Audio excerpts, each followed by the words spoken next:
So a judge sentences two innocent black twins to life in prison, completely unaware they're actually genius attorneys in disguise. She thinks they're just another pair of troubled kids lost to the system. But these twins have been studying the law longer than most lawyers, trapped behind bars, silenced by the court, and written off by the world. They begin building a case so powerful, it could take down the very judge who tried to bury them. What happens when the system meets the minds it tried to destroy? And how far will the truth go when the ones no one believed finally get the chance to speak? Before we get into the story, comment below where in the world you are watching from today. And if you like this story, don't forget to subscribe. The heavy metal door creaked open as Malik and Micah Freeman stepped into the back entrance of the courthouse.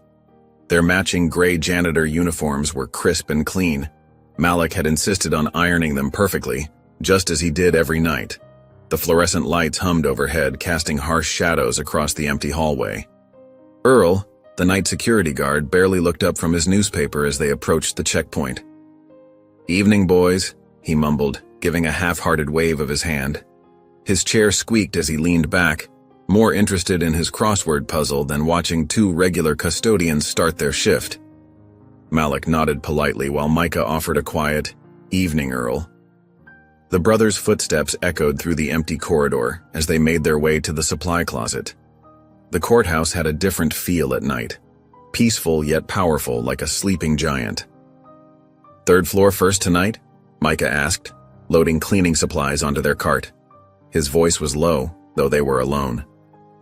"Yeah, Judge Peterson had that big case today. Bet there's plenty to clean up."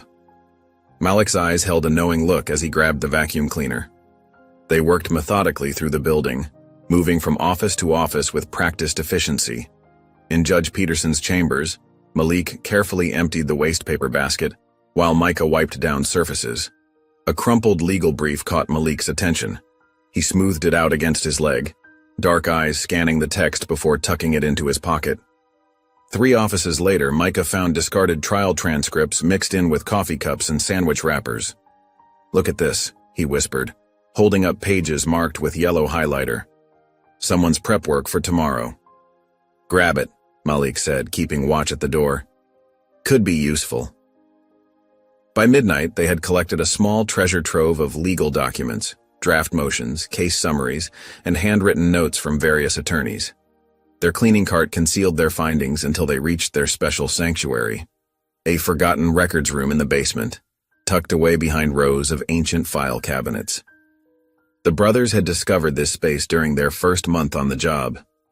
Now, 2 years later, it was their private law school. They'd arranged a small table and 2 chairs in the corner, hidden behind towering shelves.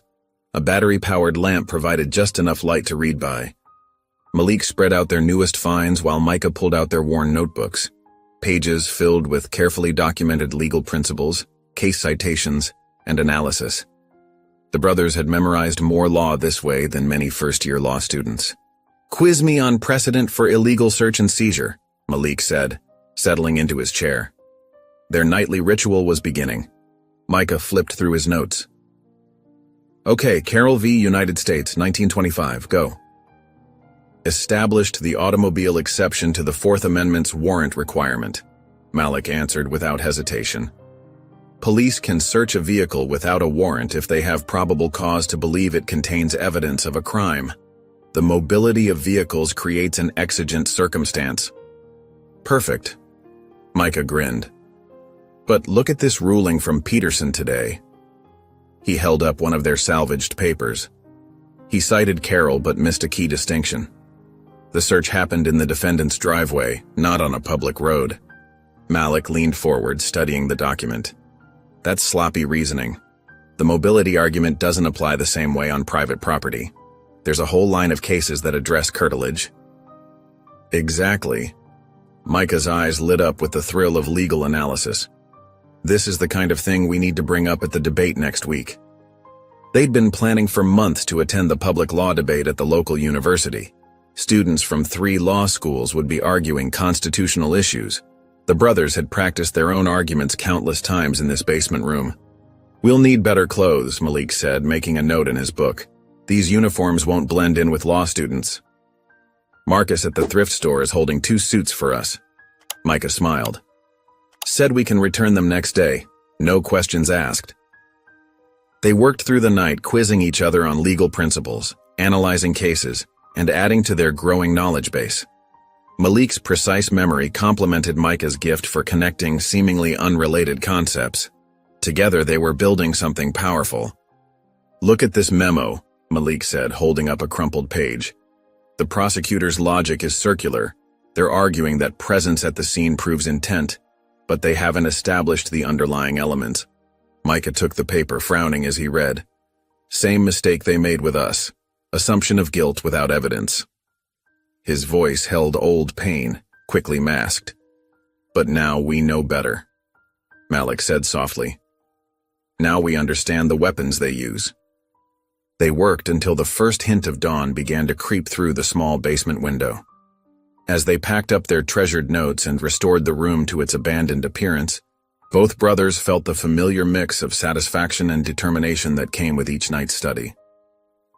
The morning sun was just breaking over the horizon as they exited through the back door, their cleaning cart empty of both supplies and salvaged papers. They paused for a moment, looking at the courthouse's grand front entrance with its towering columns. Malik's voice was quiet but firm. One day we walk through that front door in suits. One day, Micah replied, we teach them what justice really looks like. The university auditorium buzzed with quiet conversation as students and faculty filed in for the afternoon's law debate. Sunlight streamed through tall windows, illuminating rows of wooden seats and the polished podium on stage. A projector screen displayed the debate title in bold letters, Ethics in Sentencing, Equality, or Idealism. Malik and Micah Freeman sat in the back row, their newly borrowed suits fitting well enough to blend in with the crowd of law students. Malik adjusted his tie, a simple blue one that matched his brother's, while Micah flipped through a small notebook reviewing their carefully prepared points. Professor Alan Rourke strode onto the stage, his expensive gray suit and commanding presence drawing all eyes forward. His silver hair caught the stage lights as he arranged his papers on the podium, not bothering to look at the audience while the department chair introduced him. As many of you know, Professor Rourke has been a leading voice in criminal justice reform, the chair said, her voice carrying through the sound system. His recent paper on race-neutral sentencing guidelines has been widely cited. Malik and Micah exchanged a quick glance. They'd read that paper, found it crumpled in a courthouse recycling bin, and had spent 3 nights taking apart its flawed logic. Rourke began his lecture with the confidence of someone used to having his words accepted as gospel. The notion that our justice system contains inherent bias, he said, is an emotional response that ignores the careful safeguards built into our sentencing guidelines. For 45 minutes he laid out his argument, that disparities in sentencing could be explained by objective factors rather than systemic bias, that judges followed a race-blind process, that claims of discrimination were based on anecdotal evidence rather than sound legal reasoning. Malik's hand gripped his armrest tighter with each point, but his face remained calm. Beside him, Micah took detailed notes, occasionally shaking his head at particularly egregious claims. Finally, Rourke opened the floor for questions. Please, he said with a practiced smile, keep your comments brief and relevant. Malik's hand rose steadily into the air. A professor in the third row turned, saw him, and muttered loudly enough to be heard, "Who let the janitors in?" Several students snickered, but Rourke, not having heard the comment, pointed to Malik. "Yes, young man?" Malik stood, his voice clear and steady. "You cited Thompson versus Louisiana to support race-neutral sentencing, but you've overlooked the Marshall dissent which specifically addressed implicit bias in jury instructions. Additionally, the Sixth Circuit has since limited Thompson's scope in 3 separate rulings." The room grew quiet. Rourke blinked, clearly thrown by the precise legal citation. "Furthermore," Malik continued, "your paper fails to address the statistical evidence from the Sentencing Commission's own data. In cases with identical circumstances, there's a demonstrable pattern of disparate outcomes based solely on racial demographics." Before Rourke could respond, Micah stood beside his brother. "If I may add, the Roberts Court itself acknowledged this disparity in Jackson versus Mississippi, though they declined to provide remedy." Your argument about objective factors ignores the documented variation in how those factors are applied across different demographic groups. Students began pulling out phones, recording the exchange. Rourke's face flushed as he gripped the podium. These are complex issues that require careful academic study, Rourke said, his voice losing its smooth confidence. Not uninformed emotional appeals. Emotional? Micah replied. Let's discuss the empirical data. In State v. Henderson, which you cited, the court actually found significant disparities in how mitigating factors were weighted. We can provide the exact numbers. Malik picked up seamlessly. The standard deviation in sentencing length for identical crimes shows a clear pattern. Would you like us to walk through the mathematical analysis? Rourke's composure cracked further. This is not the place for amateur legal analysis. These issues require years of careful study. Like studying case files every night? Micah interrupted. Like memorizing precedent and tracking judicial patterns? Like watching the same biases play out in case after case? The audience was completely silent now, all attention focused on the brothers in the back row. Several professors leaned forward in their seats, expressions ranging from shock to growing interest. You're oversimplifying complex legal principles, Rourke snapped, his academic veneer falling away. This kind of emotional rhetoric has no place in serious legal discourse. You don't fear ignorance, Micah said, his voice carrying clearly through the silent auditorium. You fear intellect in the skin you spent your life trying to suppress. The words hung in the air for a moment before applause broke out. It started with a few students and spread quickly. Several people stood, including 2 professors in the front row. Rourke gathered his papers with shaking hands and strode off the stage without another word, his face red with anger and humiliation. Near the back of the room, Tyler Rourke watched his father's exit.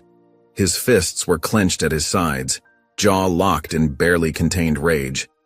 As students began to move toward Malik and Micah, asking excited questions about where they'd studied law, Tyler turned and walked out silently, his shoulders rigid with tension.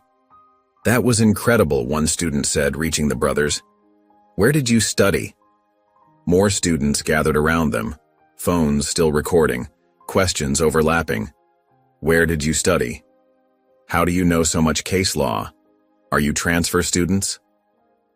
The fluorescent lights hummed overhead as Malik and Micah pushed their cleaning carts through the empty courthouse halls. Their footsteps echoed in the silence, each lost in thought about the events of the afternoon. The usual comfortable rhythm of their work felt different tonight, heavier, charged with meaning. In the basement break room, Micah pulled out his phone during their short rest period. His eyes widened. Hey, check this out. Malik leaned over as his brother pulled up a video. There they were, standing in the university auditorium, their voices clear and confident as they challenged Professor Rourke. The view counter kept ticking up. 2,147, 2,148, 2,149. Someone titled it, Janitor's School Law Professor on Justice, Micah said, scrolling through the comments. This is what speaking truth to power looks like. Those guys know more law than my professors. A small smile tugged at Malik's lips. Think Judge Hart would sign our autograph? He joked, referring to the stern judge whose courtroom they cleaned each night. Micah chuckled, but there was weight behind it. They both knew what this exposure could mean, both the opportunities and the dangers. Their carefully maintained anonymity was slipping away. We knew this day would come, Malik said quietly, watching another clip of their exchange. Just maybe not quite like this. No turning back now, Micah replied, putting his phone away. They still had 3 floors to clean before dawn. Across town in his wood-paneled office at the university, Professor Alan Rourke poured himself a 3rd glass of scotch. The debate video played on his computer screen, his humiliation preserved forever online. He paused it on a frame of the twins, their faces composed and dignified as they cited case law from memory. The door opened and Tyler walked in. His father didn't look up. You were there, Rourke said, his words slightly slurred. You saw them come in. Why didn't you stop them? How was I supposed to know they'd— No. Rourke spun in his chair, face flushed with alcohol and rage. You should have known the moment you saw them. but you just sat there, weak, useless, watching your father get ambushed by janitors. Tyler's hands clenched at his sides. Dad, don't. Rourke stood, swaying slightly. Don't make excuses. You're just like your mother, soft, afraid to act. He grabbed a letter opener, stabbing it into a stack of papers. Well, I'm done carrying you. The trust fund, gone. That federal clerkship you wanted? I'm writing to Judge Matthews tomorrow. Let's see how you do without Daddy's help. Something snapped in Tyler's eyes. Years of trying to measure up, of never being good enough, of watching his father destroy anyone who challenged him. It all crystallized in that moment. His hand found the brass gavel on his father's desk, a gift from some legal society years ago. It felt heavy, solid. You're right, Tyler said, his voice eerily calm. I am weak. Rourke turned back to his drink. Finally, some self-awareness. But you're wrong about one thing, Tyler continued. I can act. The gavel swung in an arc before Rourke could turn around. It connected with devastating force. The professor crumpled without a sound, scotch glass shattering on the floor. Tyler stood frozen, the gavel still in his hand. Blood spread slowly across the expensive carpet. His father's eyes stared sightlessly at the ceiling. Oh God, Tyler whispered. Then training kicked in. 3 years of law school teaching him about evidence, about reasonable doubt. He had to think clearly. The gavel first. He wiped it thoroughly with his sleeve, then replaced it exactly where it had been. Next, he remembered his father's mocking gesture earlier, holding up a janitor's glove he'd taken as a prop during his rant about the twins. Tyler found it in the trash, dropped it near the body. The security footage. His father had shown him once, proud of his special access to the university's systems. Tyler's hands shook as he logged into the terminal, using the password he'd memorized months ago. He deleted the relevant time period, careful to make it look like a routine system cleanup. The scotch bottle could explain a fall. The glass was already broken. Nothing else seemed disturbed. Tyler backed out of the office, closing the door quietly. The hallway was empty, the building silent. He walked calmly to his car, his law school training telling him that panic was evidence, that calm was innocence. Hours later, as dawn approached, a cleaning crew found Professor Rourke's body. Police were called. Detectives noted the broken glass, the spilled scotch, the single glove near the body. Across town in their small apartment, Malik and Micah slept deeply after their shift. The sun was just beginning to rise when Micah's phone buzzed on the nightstand. The screen showed an unknown number. Micah answered groggily. Hello?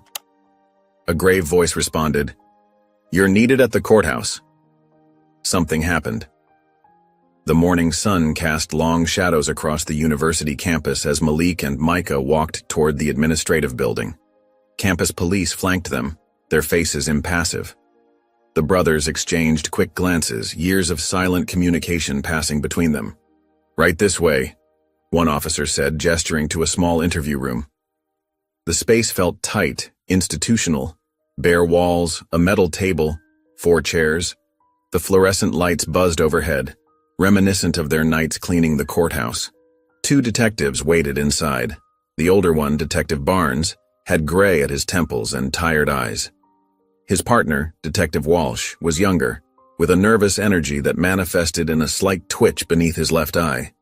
Please sit, Barnes said, gesturing to the chairs across the table. His tone was professionally neutral, but something in his posture set Malik on edge. Malik sat straight-backed, his mind already cataloging details. Micah leaned forward slightly, his natural warmth showing even in this tense situation. Where were you last night between 8 p.m. and midnight? Walsh asked, his eye twitching more prominently. Working, Malik answered simply. Our shift at the courthouse starts at 7 p.m. Can anyone verify that? The security guard, James, the sign-in log, the cleaning supervisor. Take your pick, Micah added. Barnes made a show of writing this down, though his pen barely moved. And before your shift? Home, Malik said. We watched the debate video that's been going around. At the mention of the debate, Walsh's twitch intensified. Malik's suspicion deepened. These weren't random questions. "The video where you confronted Professor Rourke," Barnes asked. "We participated in a public academic discussion," Malik corrected firmly. "Must have been embarrassing for him," Walsh commented, trying to sound casual but failing. "Truth often is," Micah replied, his voice level but carrying an edge. The detectives shared a look. Barnes leaned forward, placing his hands flat on the table. "Professor Alan Rourke is dead." The words landed like stones in still water. Malik felt Micah tense beside him. "He was murdered in his office last night," Barnes continued, watching their reactions closely. "Blunt force trauma to the head." Walsh pulled out an evidence bag containing a single work glove, the kind the brothers used during their cleaning shifts. "We found this at the scene." "We traced it to you, Malik," Barnes said. "Your employee number is written inside." Malik's mind raced. That glove had gone missing during the debate. He'd noticed it later during their shift, but hadn't thought much of it. A university groundskeeper reported seeing two black men in hoodies near the office around the time of death, Walsh added, his eye twitching constantly now. "We were at work," Micah insisted, his voice rising slightly. "There are cameras, witnesses." "The cameras show gaps in coverage," Barnes cut in. "Convenient gaps." "This is insane," Malik said, his calculated calm starting to crack. "We need a lawyer." "You'll get one," Barnes said dismissively. "After processing." He nodded to the officers waiting by the door. "Malik and Micah Freeman, you're under arrest for the murder of Alan Rourke." The officers moved forward with handcuffs. Micah stood up so quickly his chair scraped against the floor. "You're framing us because we embarrassed him." Detective Walsh smiled coldly. "You embarrassed the wrong people." The metal cuffs clicked shut around their wrists. Malik watched as his brother struggled to maintain composure, saw the same realization in Micah's eyes. They were being railroaded, and it had been planned carefully. The processing at the local jail felt surreal. Fingerprints, mugshots, the cold institutional efficiency of a system they'd studied from the outside, now closing in around them. Their shoelaces were taken, along with their belts and the strings from their hoodies. The holding cell was small, with concrete walls and a single narrow window set high near the ceiling. As the door clanged shut, Malik turned to his brother.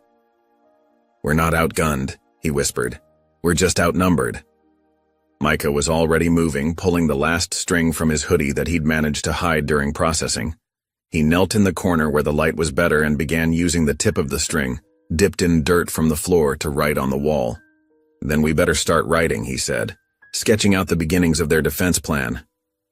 The brothers huddled together, their voices low as Micah's improvised pen scratched against the concrete. Years of studying case law in secret, of memorizing precedents while pushing mops and emptying trash cans. It had all been preparation for this moment. They weren't just fighting for their freedom now. They were fighting to prove everything they'd learned in those quiet courthouse nights. Malik watched as Micah's dirt-drawn letters took shape on the wall, their defense strategy emerging from the shadows of their cell. Despite everything, a small part of him felt a familiar surge of determination. They'd spent years studying how the system worked. Now they would show exactly how well they'd learned its lessons. The morning sun had barely crept over the horizon when guards came to escort Malik and Micah from their cell. Cold metal shackles clicked around their wrists and ankles, the chains between them rattling with each step. The familiar weight of their janitor uniforms was replaced by orange jumpsuits that felt stiff and foreign against their skin. "Keep moving," a guard barked, prodding Malik's shoulder as they approached the courthouse's rear entrance. The moment the doors opened, camera flashes exploded in their faces. Reporters pressed against the police barrier, their voices rising in a chaotic chorus. "Did you kill Professor Rourke? Was this revenge for the debate? How long have you been planning this?" Malik kept his eyes forward, his expression carefully neutral despite the rage building in his chest.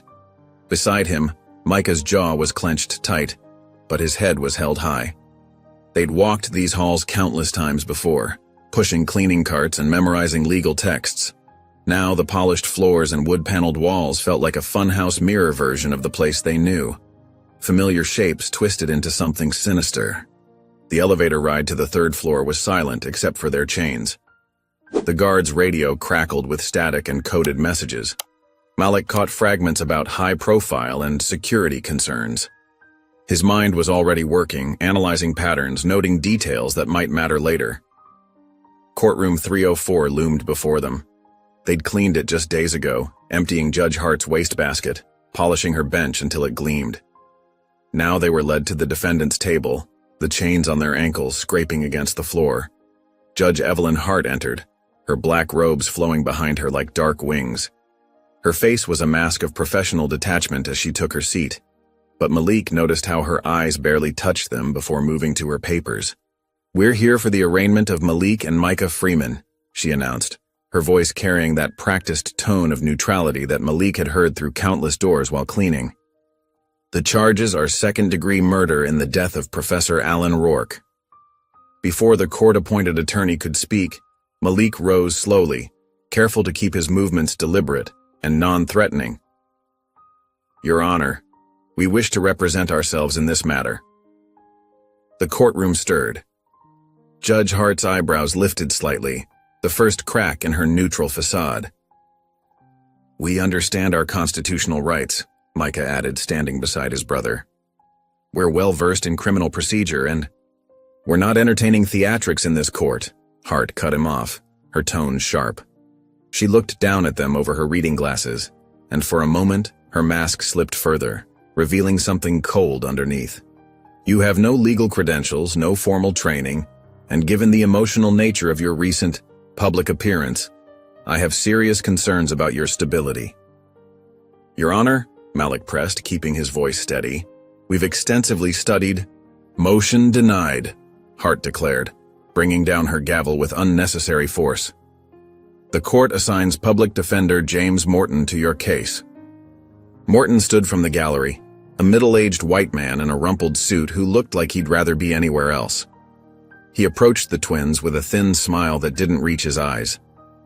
"The state offers a plea agreement," Hart continued, as if the twins' request had never happened. "Mr. Morton will review it with his clients." Guards led them to a small holding room, another space they knew from their cleaning rounds. The fluorescent light flickered overhead, casting strange shadows on the water-stained ceiling tiles. Morton dropped a thick manila envelope on the table between them. "Listen," he said, not bothering to sit down. "This is a good deal. 25 years with possibility of parole after 15. Split the time between you. The evidence is strong and the DA wants this wrapped up quickly." He pulled out the papers and spread them across the table.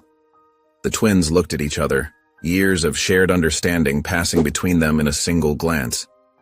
"The glove could have been planted," Malik said. "The witness statement is vague.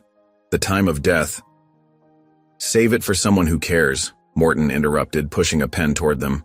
"This is the best offer you're going to get. Take it, or you're looking at life without parole." Malik picked up the papers slowly, his eyes scanning the legal language he'd studied in secret for so long. Without warning, he tore them cleanly in half, the sound sharp in the small room. Morton's face reddened. "You're making a mistake." "No," Micah said quietly, leaning toward his brother. "They want this to be over. They're scared if we speak." Malik met his brother's eyes and nodded. "Then we'll make them listen." Morton gathered the torn papers with shaking hands and stormed out, leaving the twins alone in the holding room. The fluorescent light continued its erratic dance overhead, but neither brother noticed. They were too focused on each other, on the challenge ahead, on the years of hidden knowledge that were about to become their strongest weapon. The afternoon sun cast long shadows through the courtroom's tall windows, but the atmosphere inside remained cold and sterile. Courtroom 304 had filled with spectators, their faces uniformly pale under the harsh fluorescent lights. Judge Evelyn Hart sat at her bench, her expression carved from stone as she shuffled through the mounting stack of pre-trial motions. Malik and Micah sat rigidly at the defense table, their orange jumpsuits stark against the dark wood furniture. Their court-appointed attorney, James Morton, slouched beside them, his case files barely opened. The twins watched as he absently doodled on his legal pad, making no notes about the proceedings. Assistant District Attorney Sarah Peterson approached the podium, her heels clicking against the polished floor. Your Honor, the state moves to suppress several pieces of evidence that we believe would unfairly prejudice the jury and contaminate the proceedings. Malik's fingers twitched, legal arguments forming in his mind. But the chains around his wrists reminded him of his silence. He glanced at Morton, willing him to speak up, to challenge what was coming. The lawyer didn't even look up from his doodles. First, Peterson continued, we move to exclude the surveillance footage from the university hallway outside Professor Rourke's office. The footage has been marked as unavailable due to technical issues during the time in question. Micah shifted in his seat, his shoulder brushing against Malik's. Both brothers knew what technical issues meant. They'd spent enough time studying case files to recognize a cover-up. Morton finally lifted his head, but only to stifle a yawn. Judge Hart's eyes flickered to him momentarily, something like satisfaction crossing her features when he remained silent. Second, Peterson pressed on, we move to exclude testimony from the janitorial staff regarding the defendant's whereabouts on the night in question. These witnesses lack credibility, and their statements are inconsistent with other evidence. Malik's jaw clenched. Their co-workers had tried to help, had tried to tell the truth about seeing them leave hours before Rourke's death. Now their voices would be silenced too. Finally, Peterson said, her voice taking on an almost bored tone, we move to exclude any mention of a formal university complaint filed against Professor Rourke regarding allegedly inappropriate remarks. This complaint is irrelevant to the current proceedings and would only serve to inflame the jury's emotions. The twins watched as Judge Hart nodded along, her pen poised over the orders. In the gallery behind them, a reporter scratched away in his notebook, his eyes fixed firmly on his pages. The rest of the audience sat in pristine silence, their faces showing neither interest nor concern for the systematic dismantling of the brothers' defense. Morton shuffled some papers, making a show of reviewing them. Your Honor, he said finally, his voice barely carrying beyond the defense table, we would object to the, exclusion of the surveillance footage. The technical issues seem convenient. Judge Hart's eyes narrowed slightly. Noted, she said, her tone dismissive. However, we can't compel the production of evidence that doesn't exist. The state's motions are granted on all counts. Her gavel fell 3 times in quick succession, each strike echoing through the courtroom like a gunshot. Malik felt each impact in his chest, watching as their chances for justice grew dimmer with each ruling. The twins sat in enforced silence as Peterson gathered her materials, a small smile playing at the corners of her mouth. The reporter finally looked up from his notebook, his eyes sliding past the brothers as if they were furniture. The white faces in the gallery began to rise, filtering out of the courtroom in a quiet shuffle of expensive shoes and rustling clothes. Morton closed his barely touched files and stood. We'll talk strategy later, he muttered, though his tone suggested no such conversation would actually occur. He followed the crowd toward the exit, leaving his clients to wait for the guards. As the brothers were led out of the courtroom, Malik noticed Judge Hart watching them from her bench. Her mask of neutrality had slipped slightly, revealing something that looked almost like satisfaction. She'd achieved her goal. Their defense had been gutted before it could begin, all under the guise of proper procedure. The guards directed them through the side door, away from the main hallway where reporters might be waiting. In this narrow service corridor, the brothers were momentarily alone with their escorts. Micah leaned close to his brother, his voice barely a whisper. They just erased us with 3 strokes of a pen. Malik's response was equally quiet but filled with determination. Then we write louder. The guards prodded them forward, their chains rattling against the floor as they moved toward the holding cells. The afternoon sun no longer reached this part of the building, leaving them in fluorescent-lit shadow as they walked away from the courtroom, where their story had just been systematically erased. The morning sun filtered through the high windows of courtroom 304, casting harsh squares of light across the worn carpet. Malik and Micah Freeman sat at the defense table in suits that hung loosely on their frames, standard-issue attire from the jail's collection of donated clothing. The jacket's shoulders sagged, and the pants pooled around their ankles, making them look smaller than they were. A guard stood directly behind their chairs, close enough that the twins could feel his breath. Another positioned himself by the side door. The message was clear. No movement, no talking, no conferring during the proceedings.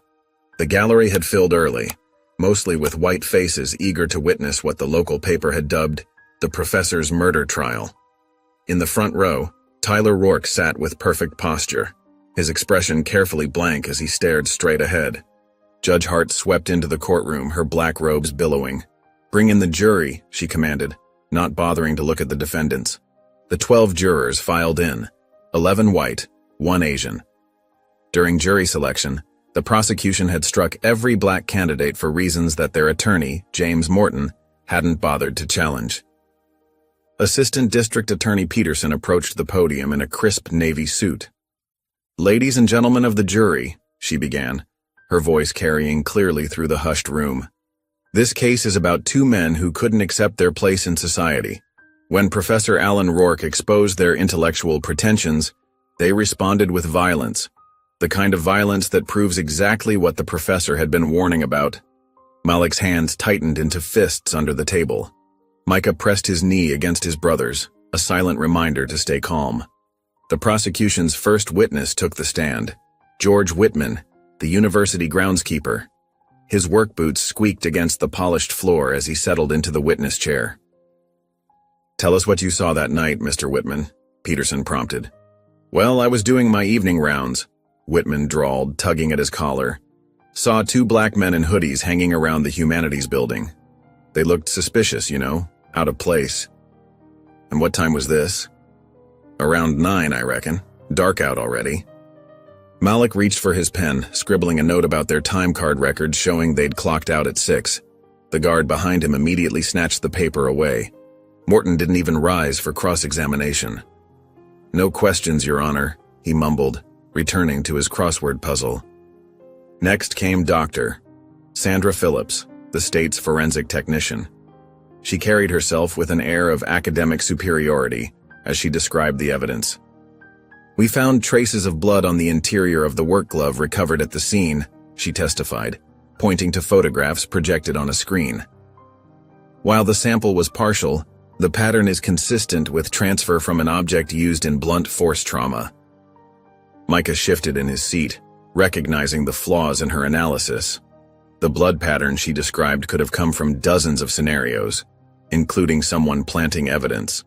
But Morton remained seated, letting the testimony stand unchallenged. The prosecution's star witness was Dr. Benjamin Hayes, a psychologist specializing in criminal behavior. His silver hair and wire-rimmed glasses gave him an air of authority that seemed to captivate the jury. "In your expert opinion," Peterson asked, "what role might the defendant's twin relationship play in this crime?" "Studies have shown that identical twins can develop a heightened sense of shared identity," Hayes explained, his tone professorial. "This can lead to increased risk-taking behavior and decreased individual accountability. When one twin feels wronged, the other may be more likely to participate in retaliatory action without fully considering the consequences." Malik grabbed his pen again, desperate to write down the names of contrary studies he'd read during their late-night research sessions. The guard cleared his throat meaningfully, and Malik's hand froze mid-motion. Throughout the morning, Morton's defense consisted mainly of token objections, most muttered so quietly that Judge Hart had to ask him to repeat himself. During breaks, he avoided eye contact with his clients, spending more time chatting with the prosecution team than reviewing his notes. The brothers sat in enforced silence, watching their future slip away with each unchallenged testimony. They had spent countless nights studying law in that basement room, memorizing precedents and procedures, only to now sit mute while others constructed a false narrative around them. By late afternoon, Peterson had wrapped up her case with a dramatic flourish. "The evidence is clear," she declared to the jury. 2 men, humiliated by their intellectual superior, returned under cover of darkness to exact revenge. They used their access as janitors to enter the building, killed Professor Rourke with his own award, and thought their careful study of legal proceedings would help them escape justice. Morton's closing argument lasted barely 5 minutes. He spoke in a monotone about reasonable doubt, never once mentioning the missing surveillance footage or the witnesses who could have provided alibis. The jury filed out at 4:15 p.m. The twins watched them go, noting how none of them looked in their direction. At 6:20 p.m., the bailiff announced their return. The courtroom fell silent as the jury foreman stood. Judge Hart's voice cut through the tension. "Has the jury reached a verdict?" "We have, Your Honor." "What say you?" "In the matter of the state versus Malik and Micah Freeman, on the charge of murder in the second degree, we find the defendants guilty." The word landed like a physical blow. In the gallery, several people nodded in satisfaction. Tyler Rourke's shoulders relaxed slightly. Judge Hart looked down at the twins, her face betraying no emotion. "The sentence for second-degree murder in this state is life imprisonment without the possibility of parole. Given the premeditated nature of this crime and the defendant's refusal to show remorse, I see no reason for leniency." She paused, then added, "You had opportunities in this society. You chose instead to destroy a valuable member of our academic community. You will serve your sentences at Madison State Penitentiary. Court is adjourned." The gavel fell with finality. As guards moved to escort them out, Micah turned his head toward his brother. His voice was soft but clear. "They didn't convict us for what we did. They convicted us for what we know." The prison transport van lurched forward on the uneven road, its suspension groaning under the weight of its passengers. Inside, Malik and Micah Freeman sat on cold metal benches, their ankles and wrists bound in heavy chains that clinked with every bump. Dawn was just breaking, painting the sky in shades of gray that matched the colorless walls of Brickwood Penitentiary looming ahead. The fortress-like structure grew larger as they approached, its watchtowers casting long shadows across the barren yard. Neither brother spoke. The only sounds were their measured breathing, the rattle of their restraints, and the occasional cough from one of the armed guards flanking them.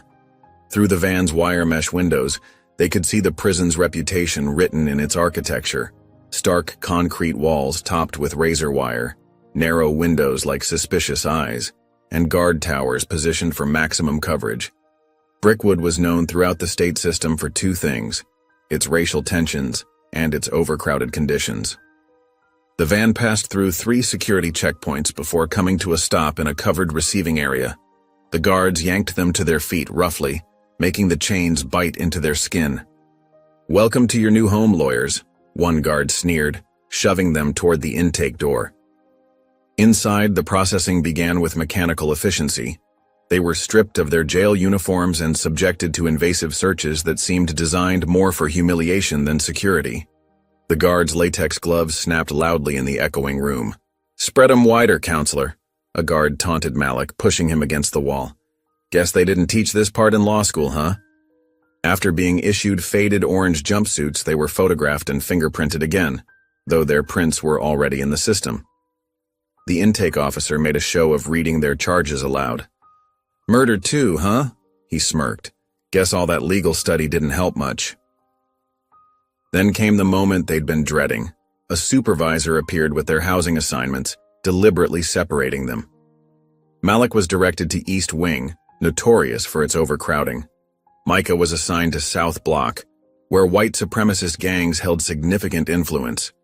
As they were led in opposite directions, they exchanged a final glance. Years of brotherhood allowed them to communicate volumes in that brief moment. Stay strong, stay smart, stay alive.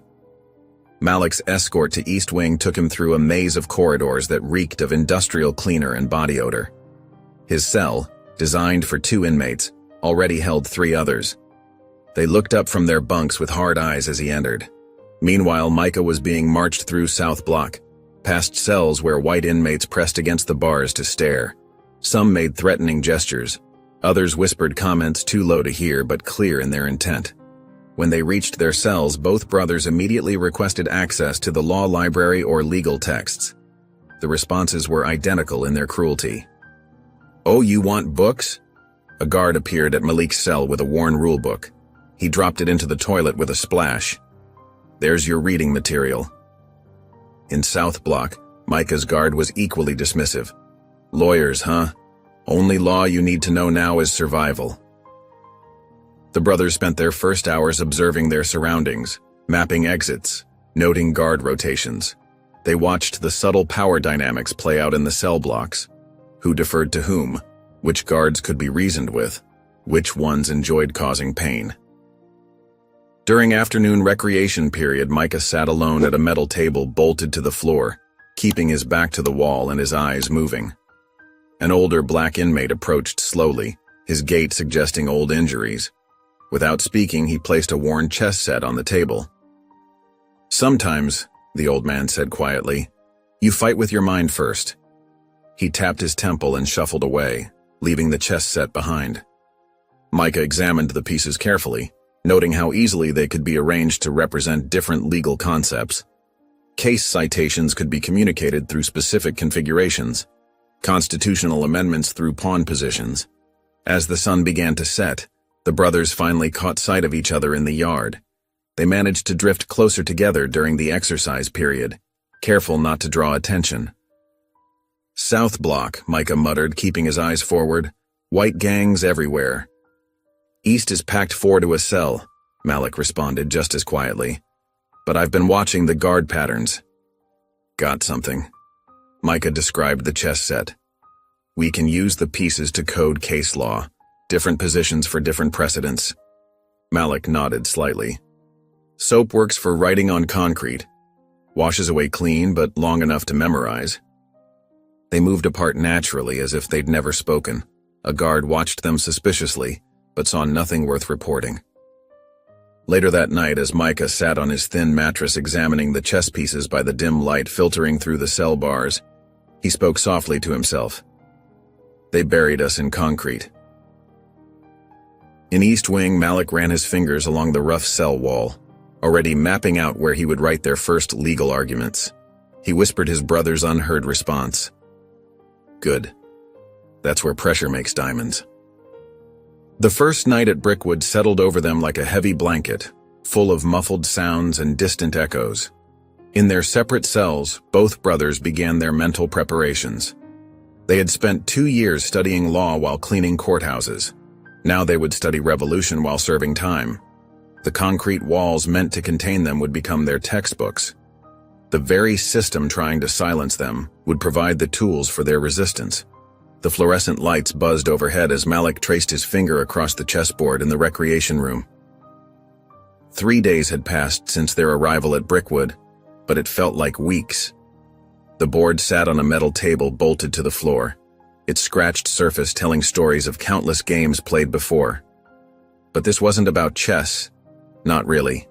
It was about survival, about finding ways to communicate when every word was monitored.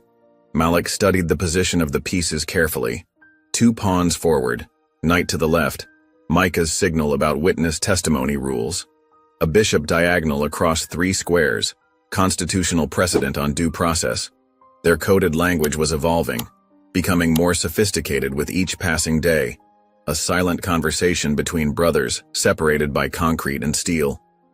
Through the barred windows, he could see his brother in the adjacent recreation area, pretending to watch other inmates play cards. Their timing had to be perfect. These brief, overlapping recreation periods were their only chance to communicate. Malik moved another piece, his face revealing nothing while his heart raced with determination. In South Block, Micah had already established a careful trading system. He approached a young inmate who worked in the commissary, offering his breakfast portions in exchange for scraps of paper.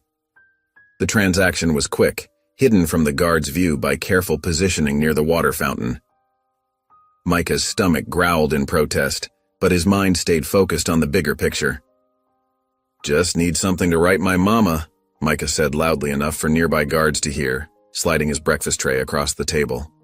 The commissary worker nodded, understanding the real exchange taking place. A small victory in a place designed to strip away dignity. Back in his cell, Malik worked methodically with the soap he'd collected from shower duty.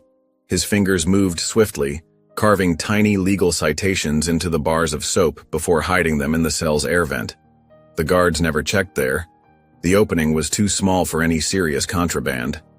His hands ached from the precision required, but he pressed on, each carving another piece of their future freedom.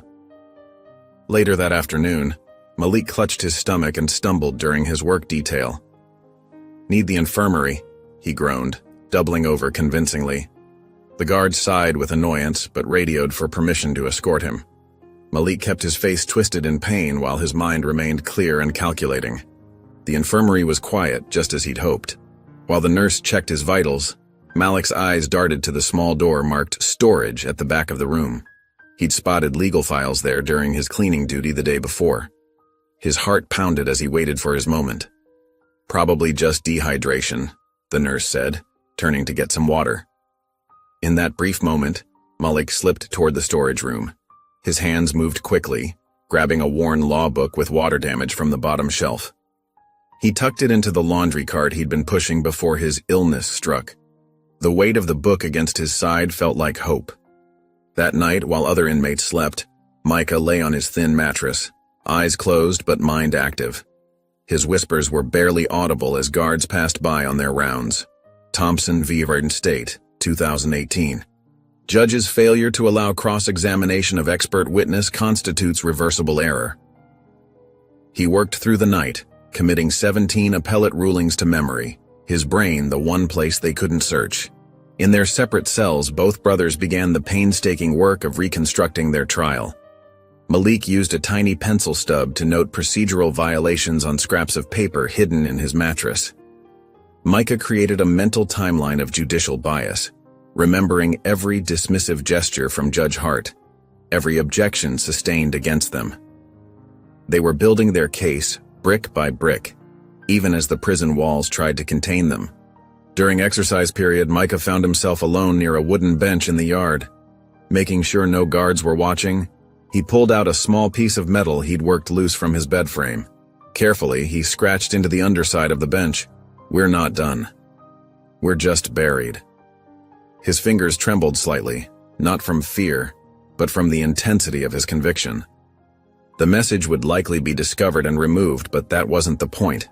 It was a reminder, to themselves and to anyone else who might find it, that walls don't always mean defeat. That sometimes being buried is just the beginning of growing something new. As evening approached, Malik sat in his cell, using his daily cleaning time to work on the wall. With precise, tiny letters, he wrote near the bottom, "Hart suppresses alibi witnesses in 62% of her black defendant cases." The statistics were burned into his memory from their courthouse research. Each number represented a life disrupted, a story silenced. Below that first line, his hand steady and determined, he added, "We don't need a voice. We need a witness." The words flowed from his heart, a quiet declaration of purpose in a place designed to make him feel powerless. The words were small enough to be missed during casual inspection, but clear enough to read if you knew where to look. Like everything else they'd done since arriving at Brickwood, it was a calculated risk. One more piece in their growing arsenal of truth. Malik stepped back, his eyes taking in his handiwork with quiet pride. Guards passed by, their boots echoing on the concrete floor. Malik kept cleaning, the motion of his rag concealing the writing beneath. In South Block, Micah continued memorizing case law, each precedent another tool for their future. The prison's attempts to silence them had only taught them new ways to speak. Every restriction became an invitation to innovate, every barrier a challenge to overcome. They were lawyers without a courtroom, but they were building their case all the same. The fluorescent lights hummed in the empty courthouse as Leah Alvarez pushed her cart of files down the familiar hallway. Her heels clicked against the polished floor, echoing in the late afternoon quiet. Judge Hart's office stood at the end of the corridor, its heavy wooden door slightly ajar. Leah paused at the threshold, taking in the musty smell of old paper and leather-bound law books. The office was a shrine to power, dark wood paneling, brass fixtures, and rows of legal volumes that seemed more for show than use. She'd been here countless times, but today felt different. The digitization order meant she'd be handling files that hadn't seen daylight in years. Her father, Judge Marcus Alvarez, had recommended her for this position. "Good experience," he'd said, though Leah suspected he mainly wanted to keep her close to his world of federal courts and political connections. She adjusted her blazer and got to work. Box after box came down from the shelves. Leah sorted through yellowing papers, scanning documents for relevance. The work was methodical, mind-numbing. Her fingers grew dusty, and her back ached from bending over the files. Just when she was about to take a break, her hand brushed against something odd. The vent near the bottom shelf had a loose panel. Not obviously loose, just enough that someone paying attention might notice. Leah glanced at the door, then pressed gently. The panel gave way with a soft click, revealing a hidden space behind the metal grate. Behind it lay a notebook, carefully wrapped in plastic to protect it from moisture. The cover was worn, its spiral binding slightly crushed. Leah's heart quickened as she pulled it out. This wasn't a court document. This was something else entirely. Something someone had gone to great lengths to hide. Opening to the first page, she read the handwritten message. "If you're reading this, we're buried alive by the system we tried to study." The words sent a chill down her spine. The handwriting was neat, precise. Someone had taken great care with this record. Who had written these words, and what had happened to them? Leah flipped through the pages. They were filled with detailed case analyses, trial breakdowns, and statistical comparisons. Someone had meticulously tracked Judge Hart's ruling patterns across years of cases. The level of legal understanding was impressive. Citations were perfect, precedents correctly applied. This wasn't amateur work. This was the product of a brilliant legal mind.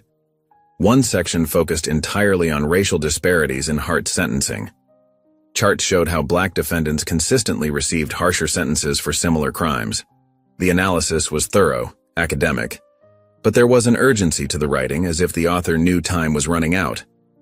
Numbers don't lie, Leah thought, running her finger along a particularly damning graph. Then she saw it, a page dedicated to Professor Alan Rourke's murder case. The margins were packed with annotations highlighting procedural violations. Denied right to self-representation. Key witness testimony suppressed.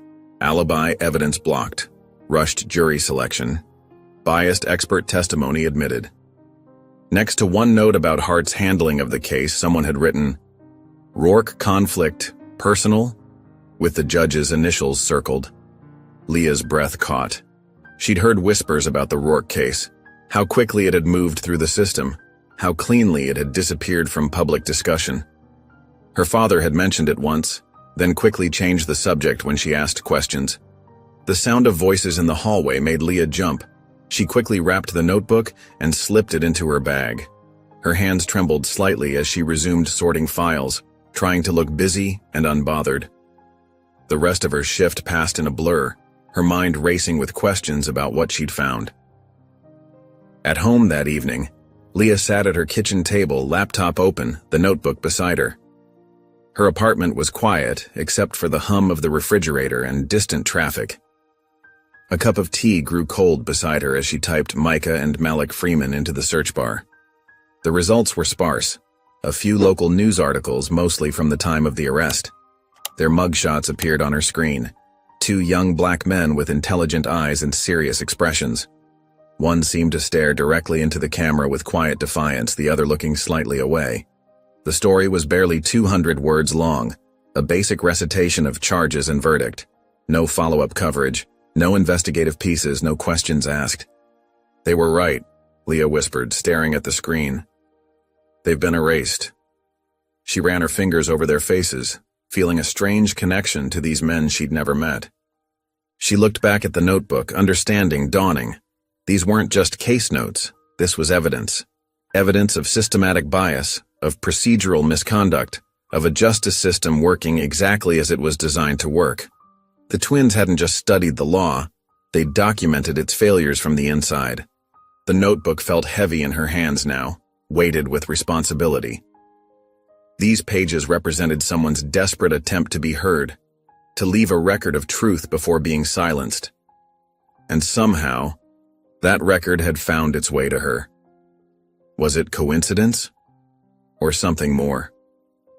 Leah glanced at the framed photo on her wall, her father in his judicial robes, smiling proudly at her law school graduation. She thought about the comfortable life his position had provided, the doors it had opened. But now those same doors felt like bars, and that comfort felt like complicity. What would he say if he knew what she'd found? Would he help or hinder? She closed the laptop, the twins' faces disappearing from view.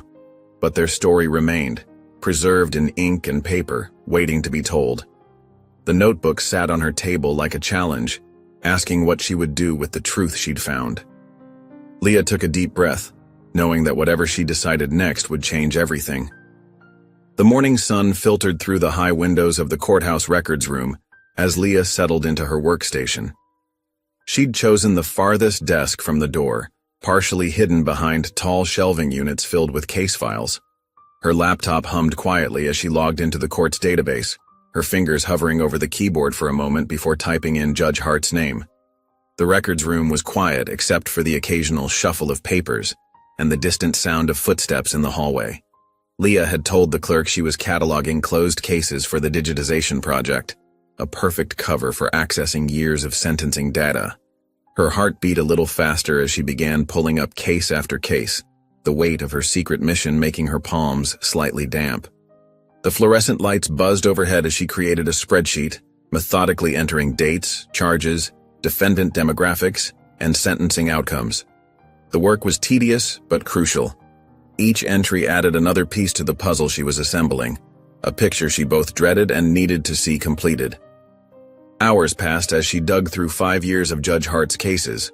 The pattern emerged slowly at first, then with stark clarity. Black male defendants under 25 received sentences that were, on average, 30% harsher than other defendants. The numbers were undeniable, a cold statistical confirmation of what she'd suspected all along. Leah's hands trembled slightly as she sorted through cases involving white defendants with similar charges. The contrast was striking. Multiple cases had been dismissed or diverted to alternative programs. One defendant, charged with assault, was sent to anger management classes. Another, arrested for drug possession, was referred to a private treatment facility. The disparity made her stomach clench with a mixture of anger and sadness. She clicked through more files, her throat tightening as she discovered something even more disturbing. 3 cases stood out, all involving victims who had personal connections to Judge Hart. In one, the victim was a former law school classmate. In another, a fellow country club member. The third victim was married to Hart's niece. None of these connections had been disclosed during the proceedings. The ethical violation was glaring, hidden in plain sight among thousands of pages of court documents no one had bothered to cross-reference. Leah glanced around the empty room, then opened a new search window. She entered the date of Professor Rourke's death and began combing through security records. Most had been wiped clean, but whoever had done it hadn't known about the backup system's metadata storage. There it was, a login record from that night. Rourke T94. Tyler Rourke had accessed the building after hours. Leah's fingers flew across the keyboard as she dug deeper. The login showed he'd accessed multiple areas of the building, including the security system itself. The timestamps aligned perfectly with the estimated time of death. A chill ran down her spine as the pieces clicked into place. She sat back in her chair, processing what she'd found. The twins' notebook had led her here, but the evidence she was uncovering went beyond even their careful documentation. This wasn't just about bias. It was about active corruption, a cancer eating away at the justice system from within. Opening a new tab, she began searching through online forums and message boards from the week of the trial. Most of the discussion was typical courthouse gossip until she found it, an anonymous post that made her blood run cold. Justice served. The academic order holds. Black noise silenced. SO to T and E. Leah stared at the screen, her heart pounding so hard she could feel it in her temples. T and E, Tyler and Evelyn. The connection blazed in her mind like a neon sign, impossible to unsee or ignore. She looked at the time. She'd been in the records room for over 6 hours. The afternoon light had faded, leaving the room in shadow. Around her, the stacks of files and boxes seemed to loom larger, as if weighted with the secrets they contained, witnesses to decades of quiet injustice. Her hands shook as she began closing windows and clearing her browser history. The evidence she'd found felt dangerous now, a truth too heavy to carry alone. But she couldn't unknow what she'd discovered. The system she'd grown up believing in, that her father had served for decades, was rotten at its core, poisoned by the very people sworn to protect it. The twins hadn't just been convicted, they'd been silenced by a coordinated effort between a privileged law student and a corrupt judge. The thought made her stomach turn, bile rising in her throat as the full implications sank in. Leah carefully packed up her laptop, making sure to save everything to an encrypted drive. The records room felt different now, less like a repository of justice and more like a mausoleum where truth came to die, buried under mountains of paperwork and procedural obfuscation. As she gathered her things, her mind raced with the implications of what she'd found. The statistical evidence of Hart's bias, the hidden connections, Tyler's presence at the scene, and that damning message board post. It all pointed to a conspiracy that had successfully buried two innocent men. Men whose only crime had been to see through the facade and document the truth. She thought of the notebook hidden in her apartment, its pages filled with the twins' careful documentation of a system they knew would eventually turn on them. They had seen it coming, had tried to leave a record, hoping someone would find it. Their foresight was both brilliant and heartbreaking. And now she had. The weight of that responsibility settled over her as she stood in the dimming records room. The evidence was clear, but using it would mean challenging not just Judge Hart, but the entire power structure of the courthouse, including her own father's world. The path ahead would be dangerous, lonely, and might cost her everything she'd worked for. But the alternative, staying silent, was no longer an option she could live with. The morning sun cast long shadows across the prison parking lot as Leah adjusted her fake volunteer badge. She'd spent hours creating a convincing backstory for her literacy program persona, complete with business cards and a website that would hold up to basic scrutiny. Her hands trembled slightly as she pulled a canvas bag of books from her car. The guard station loomed ahead, all concrete and razor wire. Leah took a deep breath, straightened her shoulders, and approached with practiced confidence. She'd chosen conservative clothing, a plain blue blouse and black slacks, to blend in with the usual prison volunteers. "Good morning," she said, sliding her forged credentials through the window. "I'm here with Reading Beyond Bars. I have an appointment to meet with Micah Freeman." The guard barely glanced at her ID before waving her through the first security checkpoint. Leah's heart pounded as she passed through the metal detector, grateful she'd thought to remove her usual jewelry. The canvas bag of books went through a separate scanner. "Arms out," a female guard instructed, beginning a pat-down. Leah complied, focusing on keeping her breathing steady. The note she'd prepared was hidden in the spine of a law textbook, carefully inserted between the binding and cover. She'd chosen this method after researching prison contraband procedures. Books were checked, but rarely dismantled. After clearing security, another guard led her through a maze of corridors. The prison's interior was a study in institutional gray. Gray walls, gray floors, gray metal doors with small windows. The air smelled of industrial cleaner and something else, something stale and hopeless. The visitation room was larger than she'd expected, filled with small tables bolted to the floor. Plastic chairs were arranged in pairs, facing each other across each table. Cameras watched from every corner. "Wait here," the guard said, gesturing to one of the tables. "We'll bring him out shortly." Leah set her bag down and began arranging books on the table, making sure the law text with the hidden note was easily accessible. She'd chosen a mix of titles, some fiction, some educational, to support her cover story. The door buzzed and Leah looked up to see Micah Freeman being let in. His prison uniform hung loose on his frame, but his posture remained straight, dignified. His eyes, sharp and intelligent, scanned the room before settling on her.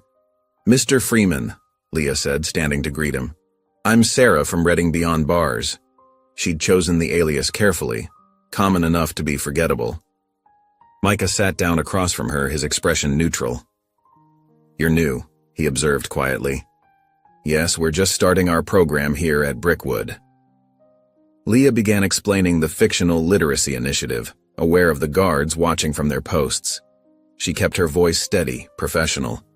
"We bring books to inmates interested in continuing their education," she continued, gesturing to the stack on the table. "I understand you have a particular interest in legal texts?" Something flickered in Micah's eyes. Recognition, perhaps, or suspicion. He nodded slowly. "We have several options," Leah said, pulling out the law textbook. She opened it, pretending to show him specific chapters. The note was invisible unless you knew where to look. Micah's hands were steady as he accepted the book, thumbing through its pages with apparent interest. If he noticed anything unusual, his face didn't show it. They spent the next 20 minutes discussing various books. Leah made sure to take notes about his preferences for the program's records, all part of the performance. "I'll leave these with you," she said finally, pushing the small stack toward him. "We rotate books monthly, so make sure to share with others who might be interested." Micah nodded, gathering the books carefully. "Thank you," he said simply. His voice was controlled, but Leah caught the slight emphasis in those two words. Back in his cell, Micah waited until after the evening count to examine the law textbook more closely. His fingers found the slight bulge in the spine, carefully extracting the hidden note. His eyes widened as he read the words.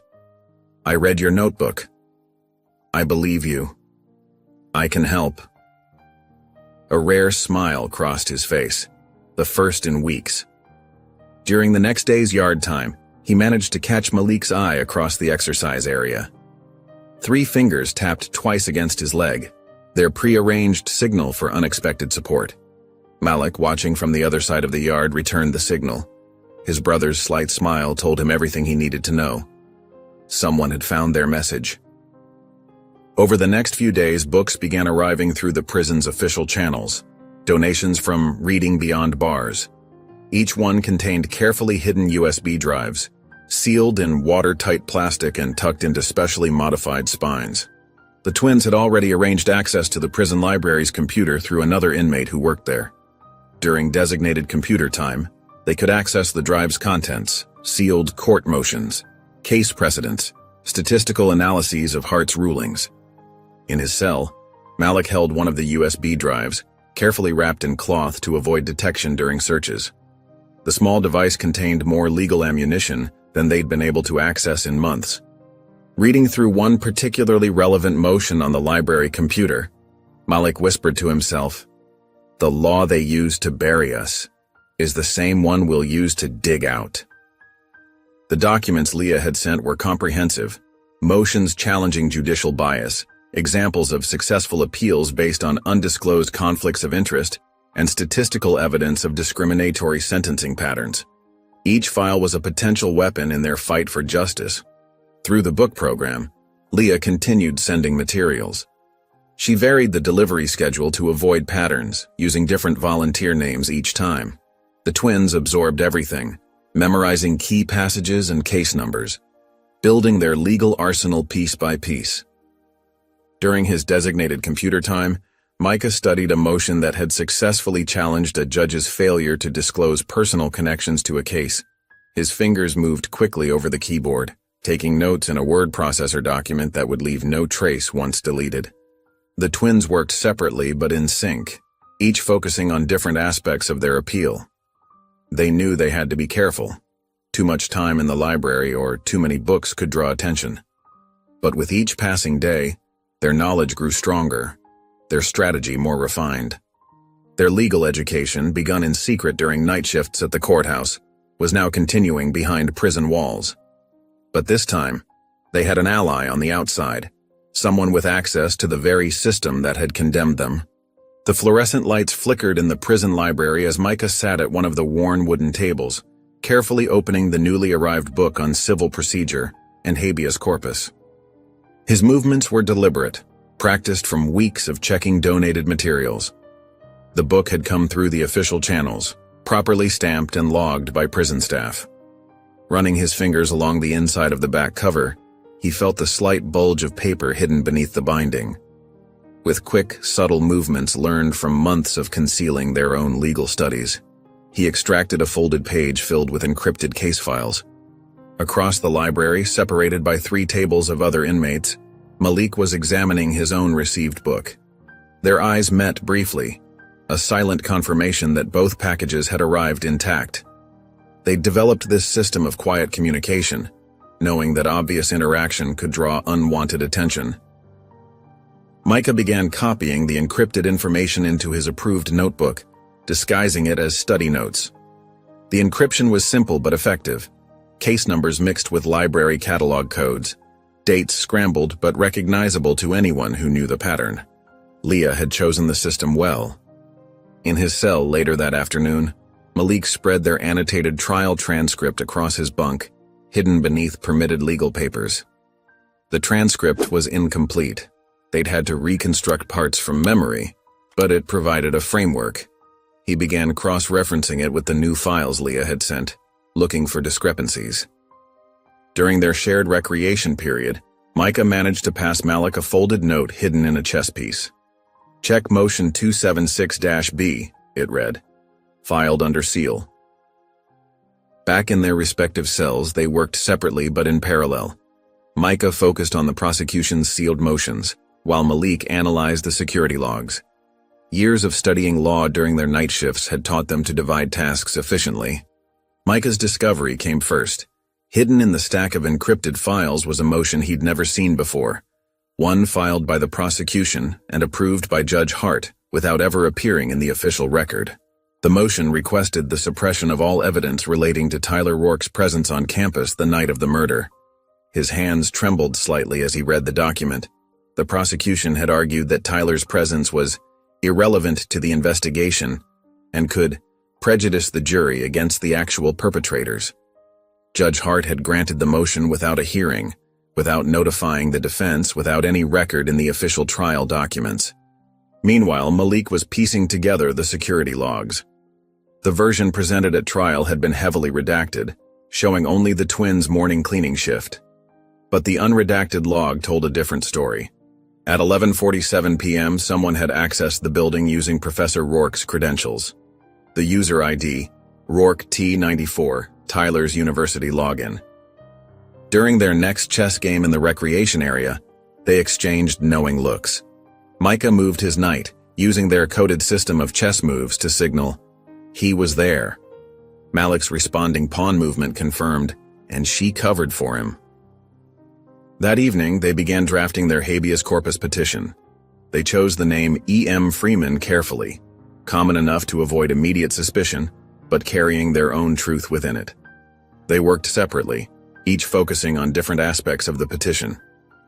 Micah documented every procedural violation, the suppressed motion about Tyler's presence, the undisclosed relationship between Judge Hart and the Rourke family, the denial of their right to self-representation, the systematic exclusion of exculpatory evidence.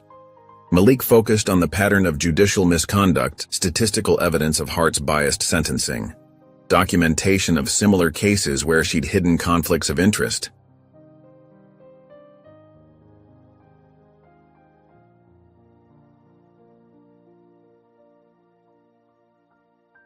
Analysis of her history of suppressing evidence favorable to black defendants. The correlation between her rulings and connections to prominent families. They mapped every motion, every ruling, every error from their trial. Each point was supported by case law, each argument grounded in constitutional rights. They worked methodically, knowing that precision would matter more than passion. As lights out approached, they continued working under their blankets. They'd managed to acquire small penlights through careful trading in the prison's informal economy.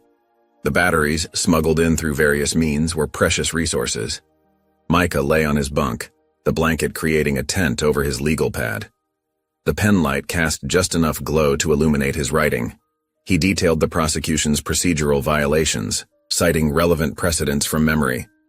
In his cell, Malik worked similarly, hunched over his own documents. His handwriting was precise, each point building on the last. The petition was taking shape, not as an emotional plea, but as a methodical dismantling of a corrupt process. Through the darkness, Micah whispered to himself, "They buried us in red tape." He continued writing, his pen moving steadily across the paper. In his cell, Malik worked with equal determination, both brothers united in their purpose. Let's suffocate them in facts. They worked through the night, their penlights dim beacons in the darkness of their cells. Every fact they'd uncovered, every procedural error they'd identified, every piece of evidence that had been hidden, all of it was being woven into a legal document that would be impossible to ignore. The petition took shape under their blankets, page by page, fact by fact. They weren't writing as wronged men seeking justice. They were writing as legal scholars exposing a systematic failure of the courts. Each brother worked on their separate sections, knowing they would soon need to find a way to combine their work into a single, powerful document. Their legal education, begun in secret during their nights cleaning the courthouse, had prepared them for this moment. Every case they'd studied, every precedent they'd memorized, every procedure they'd analyzed, it was all being put to use. The system that had tried to bury them had given them the tools to dig themselves out. The upscale Italian restaurant buzzed with quiet conversation as Leah Alvarez sat across from her father, Judge Victor Alvarez, at their usual corner table. The familiar scent of garlic and fresh bread filled the air, but Leah barely noticed it. Her mind was focused on the carefully prepared notes in her bag, the weight of them feeling heavier than their actual substance. Judge Alvarez studied the menu with his usual methodical attention, though he always ordered the same thing: linguine with clam sauce. His silver-streaked hair and pressed suit projected the same quiet authority he carried in his courtroom. Small wrinkles around his eyes were the only indication of the stress his position constantly placed on him. "You're quieter than usual tonight," he observed, glancing up at his daughter. "Something on your mind?" Leah took a careful sip of water, buying time to frame her words exactly right. She traced the rim of her glass with her finger, gathering courage. "Actually, Dad, I wanted to run something by you. A hypothetical legal situation." Her father's eyebrows rose slightly. This was familiar territory for them, discussing theoretical legal cases over dinner. It had been their routine since she was in high school, when she'd first shown interest in following his footsteps into the legal world. "I'm listening," he said, setting down his menu and giving her his full attention, the way he did with witnesses on the stand. "Let's say there's a case where a judge has a personal connection to a victim's family," Leah began, keeping her voice steady despite the nervous flutter in her chest. "And they deliberately suppress evidence about another suspect. A suspect from that same family. They also deny the defendants their constitutional right to self-representation without proper cause." Judge Alvarez leaned forward slightly, his expression growing more serious. The restaurant's soft lighting cast shadows across his face. "Go on." "And then imagine this judge has a documented pattern of harsher sentencing for certain demographics, particularly young black males. All of this can be proven through court records and statistical analysis."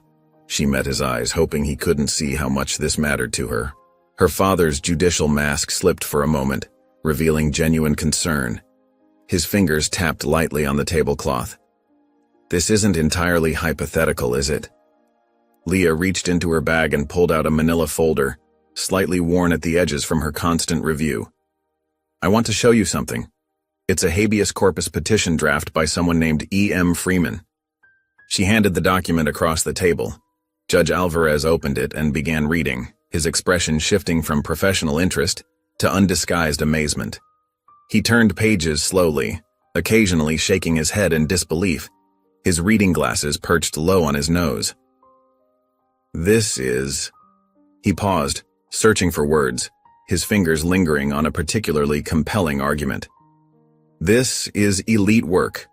Whoever wrote this knows the law better than most clerks I've seen. The precedents are perfectly cited, the constitutional arguments are airtight, and the procedural violations are documented with exceptional detail." He looked up at his daughter, a new respect in his eyes. "Where did this come from?"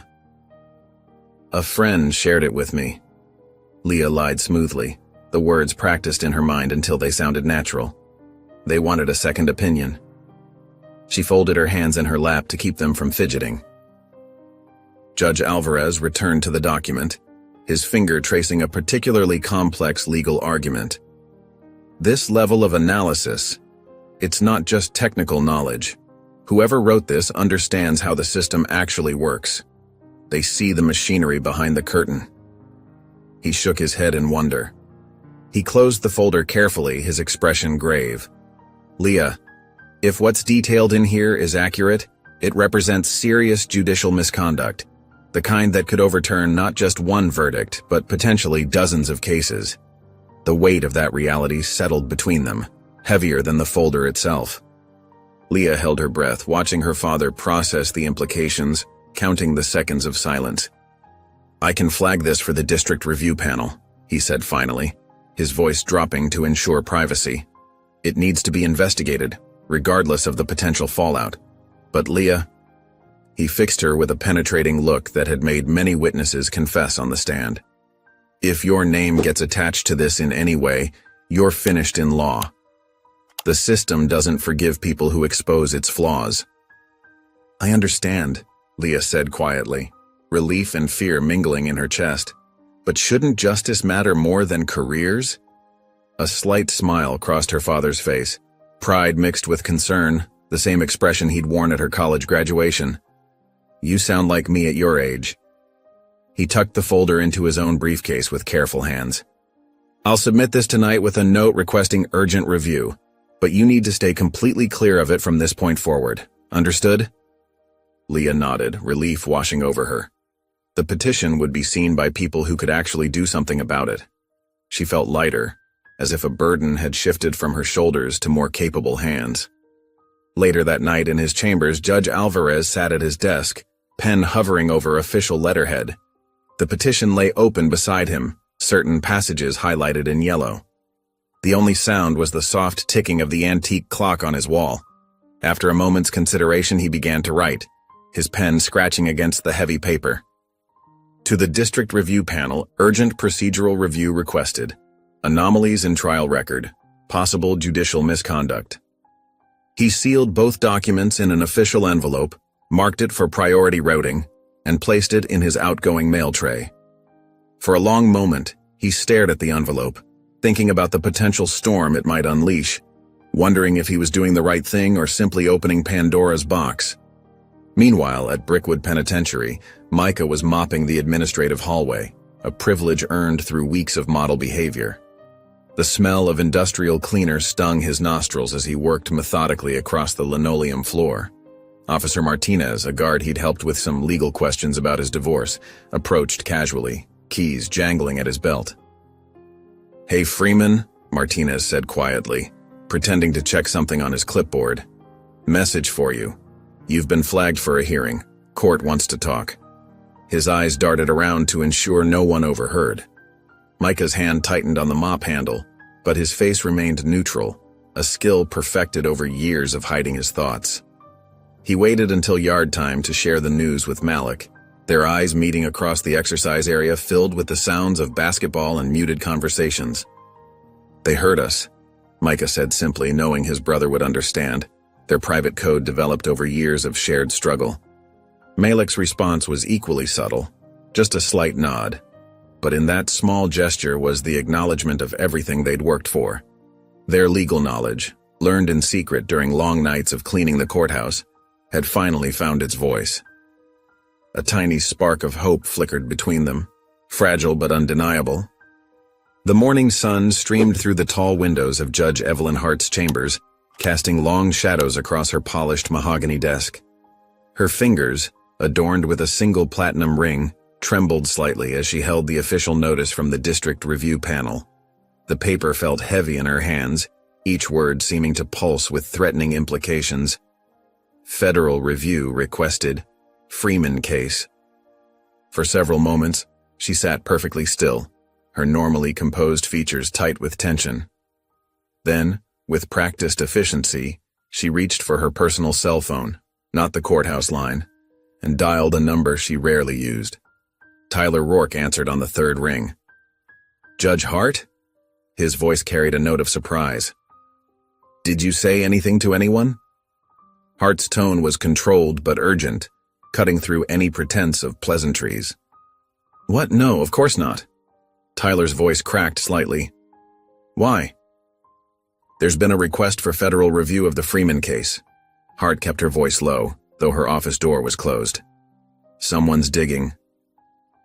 The silence on the other end stretched for several seconds. When Tyler spoke again, his voice had risen an octave. "My login data. From that night. Someone at the university IT department must have..." He stopped abruptly, realizing he'd said too much. "Calm down," Hart commanded, though her own heart was racing. Panic makes people careless. We need to be thorough. She hung up without waiting for his response and immediately began moving through her office with decisive purpose. Her computer hummed to life, and her fingers flew across the keyboard, accessing emails from the trial period. One by one, she selected and permanently deleted messages that might raise questions, communications about evidence suppression, unofficial discussions about the twins' request for self-representation, casual exchanges with Tyler's father before his death. A knock at her door made her pause. "Come in," she called, quickly minimizing her email window. Marcus Chen, the courthouse's lead IT technician, entered nervously. He was young, ambitious, and, most importantly, eager to please those in power. "You wanted to see me, Your Honor?" "Yes, Marcus." Hart's smile was warm but didn't reach her eyes. "We need to discuss some routine digital maintenance, the Freeman case files specifically." Marcus shifted uncomfortably. "The backup archives?" "They're taking up unnecessary space," Hart said smoothly. "And given the case is closed, we should clean things up. Standard procedure." "But protocol requires," Marcus began. "I'm well aware of protocol," Hart cut in, her tone sharpening slightly. "I'm also aware that your wife's green card application is coming up for review soon. It would be a shame if there were any complications." The color drained from Marcus's face. He nodded quickly and left without another word. Hart turned her attention to a new problem: Leah Alvarez. The girl had been accessing too many sealed files lately, showing too much interest in old cases. Hart pulled up the security clearance system and began methodically revoking Leah's access codes. Meanwhile, across town in her small apartment, Leah sat cross-legged on her bed, surrounded by papers and her laptop. She'd been working for hours, fueled by coffee and determination. Her old law school email account was open on the screen, accessed through a password recovery exploit she'd learned from a tech-savvy classmate years ago. There, buried in her archived folders, she found what she'd been looking for: a collection of academic ethics complaints from her time as a student representative. She opened one particular file, dated 2 years ago, and felt her pulse quicken as she read. "Professor Rourke consistently demonstrates racial bias in grading and class participation. His son Tyler has displayed concerning behavior, including violent outbursts during study group sessions. Multiple students have reported feeling unsafe." The complaint had been quietly buried, the students involved pressured to withdraw their statements. But the original document remained in her archived email, untouched and damning. Her phone buzzed with a text from an unknown number. "This is Maya Chen from the Justice Review. We received some interesting metadata about the Freeman trial. Would you be willing to comment?" Leah's hands shook slightly as she typed her response. "I'm sorry, I can't help you with that story." She paused, then added, "But you might want to look into Judge Hart's sentencing statistics for the past 5 years. She knew she was playing a dangerous game. The metadata trail she'd carefully constructed, showing Tyler's presence at the university the night of his father's death, Hart's pattern of biased rulings, the suppressed evidence, was now in journalists' hands. But she couldn't be directly connected to the leak. Time was running out. Hart would soon realize the extent of what had been uncovered. The twins would need to be ready. Leah picked up her office phone and dialed the legal call line at Brickwood Penitentiary. After several transfers and security checks, Micah's voice came on the line. She spoke without preamble, knowing the call was monitored. "Your hearing is in 7 days. Be ready." She hung up immediately, not waiting for a response. Standing at her window, watching the sunset paint the city skyline in shades of orange and purple, Leah felt the weight of what she'd set in motion. The machinery of justice was slow and resistant to change, but once it started moving, it could be unstoppable. In her office, Judge Hart stared at her computer screen, watching as years of carefully maintained control began to unravel. She'd spent her career building a fortress of legal procedure and professional connections, using the system's own rules to protect itself. Now, somehow, those same rules were being turned against her. The sun had set by the time she finished her damage control efforts, casting her office in shadow. She reached for her phone again, but stopped. Too many calls would create a pattern. Too much action would draw attention. For the first time in her career, Judge Evelyn Hart felt the cold grip of uncertainty. The same evening, shadows fell across Tyler Rourke's desk at Whitman and Associates, where he sat staring at his computer screen, repeatedly checking his old university login credentials. His father had always told him that power meant never having to explain yourself. But now, as he felt the pressure of scrutiny closing in, Tyler realized that some actions demanded explanation, whether you wanted to give it or not. The fluorescent lights in Brickwood's common area buzzed overhead as Malik sat on his thin mattress. Legal papers spread around him in neat piles. His fingers, calloused from months of prison work, traced the lines of carefully written notes. Each page contained potential cross-examination questions, organized by witness and topic. He'd spent hours refining them, making sure every word served a purpose. Down in the South Block, Micah had transformed his cell into a war room of evidence. He'd created a timeline using threads pulled from his sheets, pinning them between tiny holes in the concrete wall.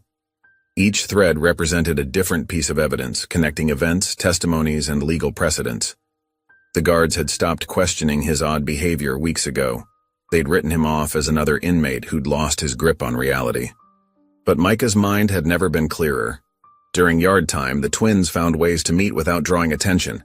They'd walk the track, keeping pace with each other but separated by several feet, speaking in measured tones about case law and procedural requirements. Article 7, Section 4, Malik would say as they passed each other. 2 laps later, Micah would respond, defines prejudicial conduct in jury selection.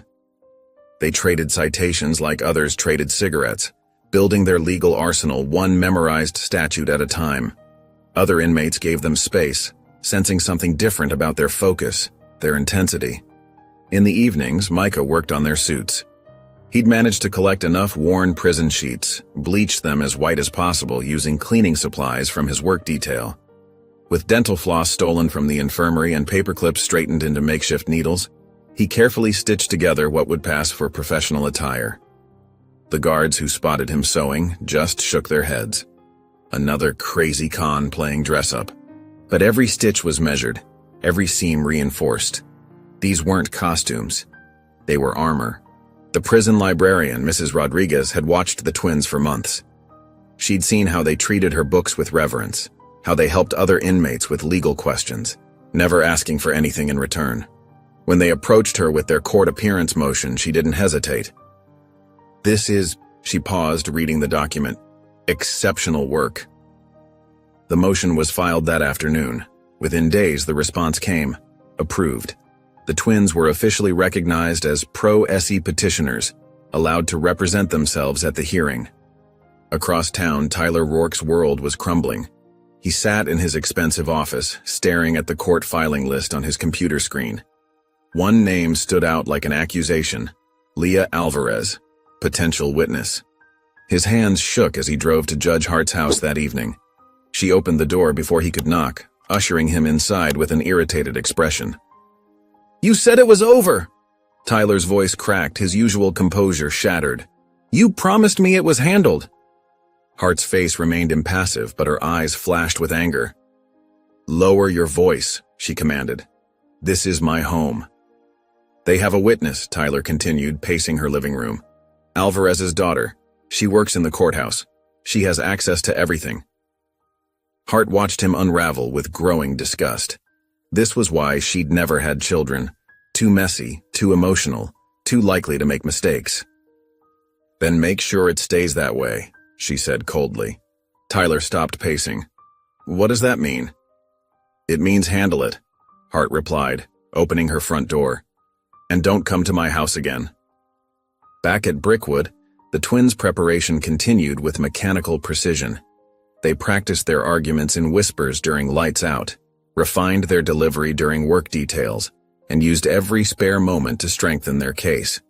Other inmates began to notice the change in them. The quiet determination had transformed into something else, something that made even the hardened lifers step aside when they passed.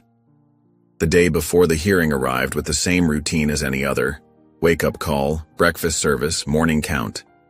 But nothing felt routine anymore. The air itself seemed charged with possibility. In the mess hall, Malik and Micah sat across from each other at an empty table. Their food trays lay untouched between them. Neither spoke for several long minutes, each lost in thought about what tomorrow would bring. Finally, Malik broke the silence. His voice was low but carried the weight of their entire journey. Tomorrow, we stop surviving. We start fighting. The words hung between them like a promise, like a prayer, like a declaration of war. The fluorescent lights hummed overhead, casting harsh shadows across their faces. But their eyes were clear, focused, ready. They'd spent 2 years cleaning the courthouse floors, learning its secrets. They'd spent months in prison, turning their cells into law offices. They'd transformed sheets into suits, dental floss into stitches, and their anger into argument. Tomorrow they would walk into that courtroom not as inmates, not as janitors, but as men who had mastered the very system that tried to bury them. They would speak not with rage, but with the cold precision of the law itself. The untouched food grew cold between them, but neither moved to eat. There would be time for that later. Now was the time for final preparations, for steeling nerves, for remembering every citation and statute they'd burned into their memories. Around them, the mess hall buzzed with the usual noise: plastic trays clattering, inmates talking, guards calling out instructions. But at their table, there was only focus, only readiness, only the calm before the storm they were about to unleash. The morning sun cast long shadows across the courthouse steps as the prison transport van pulled to a stop. The doors opened with a metallic groan, and Malik and Micah Freeman emerged, their handcuffs glinting in the early light. Their suits, meticulously crafted from bleached prison sheets, hung with a surprising dignity despite their humble origins. Each careful stitch told a story of preparation, of patience, of purpose. Federal marshals flanked them as they climbed the courthouse steps. Their footsteps echoed in perfect synchronization, a rhythm they'd practiced in their cells countless times. Their eyes remained fixed ahead, not searching for cameras or sympathetic faces. This wasn't about redemption in the court of public opinion. This was about truth, cold and precise as surgical steel. The courtroom stood nearly empty when they entered. No press corps jostled for position. No spectators whispered in the gallery. Just a handful of court officers, the prosecution team, and the federal judge presiding over their hearing. The simplicity felt right. No distractions from the facts they'd spent months assembling. Judge William Morrison, a veteran of the federal bench known for his strict adherence to procedure, reviewed their motion for self-representation with careful attention. His eyes moved between the twins and their meticulously prepared briefs. "The court recognizes the petitioner's right to proceed pro se," Morrison announced, his voice carrying the weight of authority. "You may begin your presentation." Micah rose first, his posture straight despite months of prison labor. His voice, when it came, carried none of the anger that had burned in him for so long. Instead, it rang with the clear tone of legal precision. "Your Honor, we direct the court's attention to 3 critical suppressed alibi testimonies." He methodically laid out each witness statement, demonstrating how their court-appointed attorney had failed to file crucial objections at 3 key moments during their original trial. "Furthermore," Micah continued, "under Brady v. Maryland, the prosecution had a constitutional obligation to disclose all exculpatory evidence." He pulled out a document with highlighted sections. "This includes the presence of Tyler Rourke on campus the night of his father's murder, information that was deliberately withheld from the defense." The prosecution shifted uncomfortably as Micah methodically dismantled their case. Each point landed with the precision of a surgeon's blade, cutting through months of carefully constructed narrative. When Malik stood for cross-examination, the original eyewitness, a groundskeeper named James Whitman, seemed to shrink in his seat.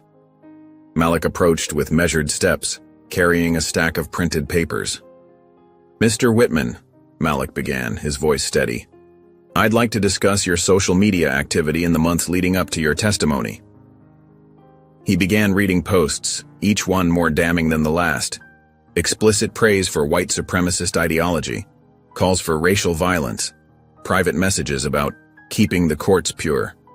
Whitman's facade cracked under the relentless pressure of Malik's questioning. His hands began to shake, his voice growing thin and reedy. "They told me what to say," he finally burst out, his face flushed. "I never saw their faces that night. I never saw anyone." A murmur rippled through the sparse courtroom. Judge Morrison called for order with a sharp rap of his gavel. Leah Alvarez took the stand next, her testimony delivered with quiet determination. She presented a comprehensive timeline of deleted metadata, recovered through backups and system logs. She showed Tyler's anonymous forum posts, each one building a pattern of escalating rage and racial hatred. "Your Honor," she said, her voice clear and steady, "I discovered that Judge Evelyn Hart served as Tyler Rourke's godmother, a relationship never disclosed during the original trial.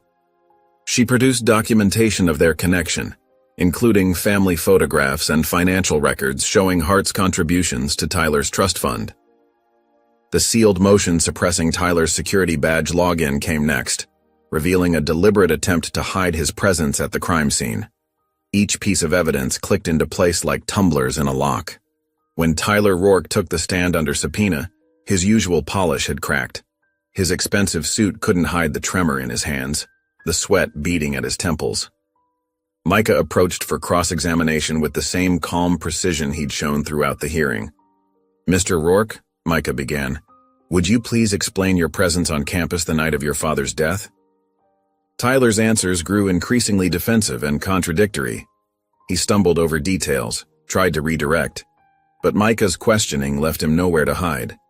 When Malik silently approached with a printed page, Tyler's composure finally shattered. The paper contained his own words, recovered from a deleted message board, a detailed confession posted in a moment of drunk guilt, describing the argument, the violence, the cover-up. Tyler stared at his own words, his face draining of color. The courtroom seemed to hold its breath. "I did it," he whispered, then louder. "I did it. He humiliated my father. I lost control." His voice cracked as he added, "Evelyn, she helped me. She helped me cover it up." The silence that followed felt absolute. Not a cough, not a shuffle of papers, not a single whispered word broke the weight of that moment. Judge Morrison's gavel crack echoed like a gunshot. "This court will recess immediately to review these revelations." His eyes moved to Malik and Micah, seeing them perhaps for the first time not as defendants but as men who had mastered the very system that tried to destroy them. "In light of the evidence presented and the confession entered into record," Morrison declared, "this court has no choice but to vacate your conviction. You are free men." No applause broke out. No cameras flashed. The moment passed without fanfare or celebration. Just the quiet weight of justice, delayed but finally, irrevocably, served. 2 weeks after their release, sunlight streamed through the dusty windows of a modest office space in downtown. Malik and Micah Freeman sat at their respective desks, plain wooden affairs picked up from a second-hand store. The walls were bare except for a single framed document, their newly minted law licenses, rushed through verification after a federal judge recognized their exceptional legal expertise demonstrated during their hearing. A simple black and white sign hung on their glass door, its vinyl lettering stark against the frosted surface. Heartless, criminal defense for the silenced. The name had come to them during their first night of freedom, a reminder of both what they'd overcome and what they meant to fight. Micah's fingers moved steadily across his keyboard, drafting a motion for their third client, another case of procedural misconduct they'd uncovered in their review of local court records. His new suit, though affordable, sat well on his shoulders, a far cry from prison sheet tailoring. At the adjacent desk, Malik held a phone to his ear, his voice gentle but firm as he spoke to a desperate mother whose teenage son faced serious charges. "Yes, ma'am. I understand completely. We'll review every detail of his arrest." He made careful notes in a leather-bound notebook, their first real office purchase. "No, you're not bothering me. This is exactly why we're here." The familiar weight of a memory washed over him as he wrote, the cold chess piece in his palm, tapping out messages to Micah across the prison rec room. The worn plastic had been their lifeline, their secret language when words were forbidden. Each move a coded fragment of case law, each game a lesson in patience and strategy. In his mind's eye, Micah saw the soap-carved citations hidden in air vents, tiny letters etched with desperate precision. The guards had never found them all, their hidden law library written in dissolving text. He remembered whispering precedents to himself in the dark, each case a brick in the wall they'd eventually use to break free. Leah's voice echoed in their shared memory. "I believe you." Those 3 words had changed everything. Her faith, backed by skill and courage, had helped transform their legal knowledge from a survival tool into a weapon for justice. The sharp crack of Judge Hart's gavel still rang in their ears sometimes, but now it carried a different meaning. Not the sound of suppression, but the moment their truth had finally broken through. They'd watched her face as Tyler's confession shattered her careful facade of judicial neutrality, revealing the bias she'd hidden behind procedure and protocol. Tyler's breakdown on the stand had been the final piece, his carefully constructed privilege crumbling under the weight of fact and law. His words still hung in the air of that federal courtroom. "I did it. Evelyn. She helped me." The truth they'd known all along, finally spoken aloud. Now, sitting in their own office, every memory served as fuel. Each case file on their desks represented someone else trapped in the machinery they'd learned to dismantle. Their suits were no longer costumes but armor, their legal knowledge no longer contraband but currency. Malik's phone buzzed with a text from an unlisted number. Leah's message appeared. "You don't owe me thanks. Just keep doing what they tried to stop you from doing." They'd offered to make her a partner, but she'd declined. Her work continued behind the scenes, feeding them information about cases that needed their attention. The news of Judge Hart's disbarment had made small waves in legal circles. Her carefully curated reputation had crumbled under federal investigation, revealing a pattern of bias that stretched back decades. She'd resigned before the full inquiry could expose every detail, disappearing to a private estate somewhere in Vermont. Tyler Rourke awaited trial from a cell much like the ones they'd occupied. His father's name no longer carried weight in courthouse corridors. The system that had protected him now processed him with mechanical indifference. Their own story had attracted some media attention. Proposals for interviews, book deals, documentary features. They'd declined them all. Their focus remained on the work, on the files that grew in stacks on their desks, each one representing another life tangled in legal thorns. A knock at their door drew both brothers' attention. A young black teenager entered, his mother's hand protective on his shoulder. His eyes darted around the sparse office, taking in the brother's presence with a mix of hope and fear. The boy's hands fidgeted with his jacket zipper, a nervous habit that spoke of sleepless nights and worry. Micah gestured to the chairs across from his desk. "Please sit down."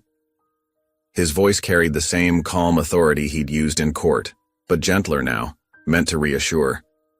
The boy, Marcus Williams according to his file, perched on the edge of the chair. His mother sat straighter, her dignity a shield against circumstance. "They say he stole from the mall," she began. "But he was at his basketball practice. The coach can verify dash." "They wouldn't listen to the coach," Marcus interrupted, his voice quiet but bitter. "Said the security camera footage was enough."